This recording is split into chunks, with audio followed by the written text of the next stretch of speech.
एक गांव में एक देवी माता का मंदिर था। वहां पर माता जी के श्रद्धालु ज्यादातर आते रहते थे।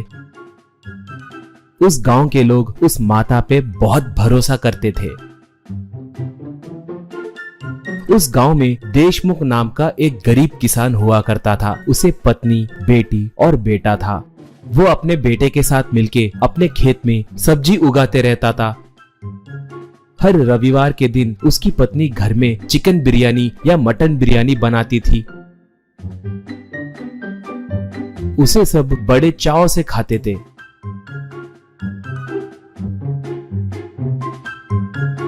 देशमुख के उगाए फसल को एक दलाल आकर खरीद कर ले जाता था। वो बहुत बड़ा धोखेबाज आदमी था। झूठी बातें बोलकर कम पैसे देता था।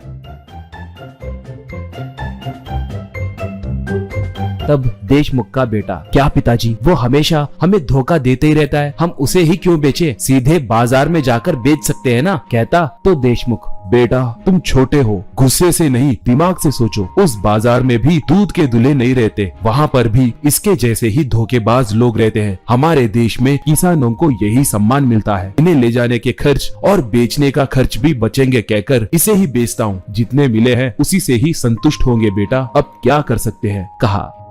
एक बार रविवार के दिन सब भोजन करने बैठे थे। देशमुख का बेटा भोजन करके, ये क्या आज रविवार चिकन बिरयानी नहीं बनाए, पूछा। माँ तब, बेटा आज से माता जी के दिव्य दिन शुरू हुए ना, इसलिए 2 महीने तक हमें मांस नहीं खाना चाहिए। गांव में भी कोई नहीं खाते, बोली। वो तब, वाह, मेरे बचपन से देखते आ रहा हूँ माँ, ये कैसी परंपरा है, क्यों रखे, कहकर गुस्से से पूछा। माँ तब, बहुत समय पहले इस गांव में एक भयानक बीमारी के कारण बहुत से लोग मर गए थे। तब माता जी को गुस्सा आया है कहकर मंदिर के पुजारी ने कहा, अगर वो गुस्सा कम होना हो तो मई और जून के महीने में गांव में किसी को भी मांस नहीं खाना है, अगर खाए तो और कई लोग मर जाएंगे कहकर बोले। तब से सब इसका पालन कर रहे हैं। चिकन बिरयानी की कमी नहीं महसूस होने के लिए मैंने आलू दम बिरयानी बनाया है, एक बार खाकर स्वाद कैसा है बताओ, बोली। वो बिरयानी खाकर, वाह, ये बहुत स्वादिष्ट है माँ, सच कहूँ तो चिकन और मटन बिरयानी से भी ये और स्वादिष्ट है। 2 महीने नहीं, इस बिरयानी को जिंदगी भर खा सकते हैं, कहा।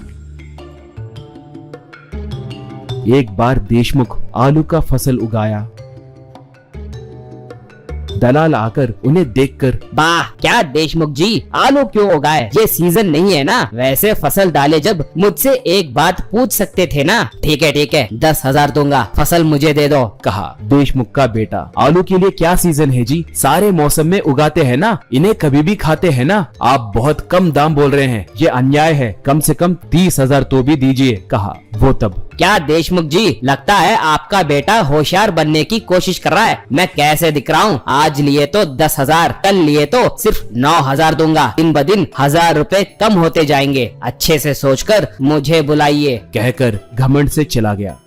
देशमुख घबराने लगा तो उसका बेटा, पिताजी एक बार धोखा दिए तो ठीक है कहकर सोच सकते हैं, मगर ये हदें पार कर रहा है, इसलिए नहीं बेचूंगा, कहा। तब देशमुख, ठीक है तो फिर अब क्या करने की सोच रहे हो, हम बाजार में ले जाकर बेचे क्या, पूछा। बेटा तब, वहाँ पर भी अच्छा दाम मिलेगा कहकर मुझे नहीं लगता, ये दलाल सब मिले हुए हैं, अगर हम गए तो भी मौका देखकर और कम दाम देंगे, कहा। देशमुख तब, हे भगवान, बहुत मेहनत करके उगाया फसल अब बेकार हो जाएगी क्या, कहकर दुखी होने लगा। तो बेटे को एक उपाय सूझा। पिताजी, कल से माता जी के दिव्य दिन शुरू होने वाले हैं ना, गांव वाले मांस नहीं खाते, हम ये 2 महीने माँ से आलू दम बिरयानी बनवा कर गाँव में बेचेंगे, माँ के बनाए बिरयानी के स्वाद को गाँव वाले जरूर फिदा होंगे, कहा। बेटे का आइडिया पिता को बहुत पसंद आया।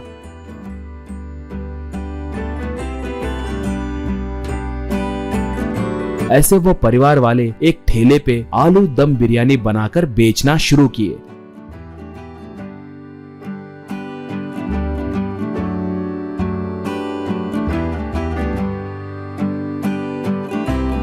माँ बिरयानी बनाने लगी तो बाकी के लोग ग्राहकों को बिरयानी देने लगे। वाकई उसके स्वाद को लोग फिदा हो गए। बहुत कम समय में ही वो लोग बहुत मशहूर हुए। 2 महीने बीते, फिर भी लोगों का आना कम नहीं होने के कारण देशमुख वाले बहुत खुश हुए। ऊपर देखकर माताजी को प्रणाम किए। ऐसे वो लोग उनके खेत में सिर्फ आलू उगाते हुए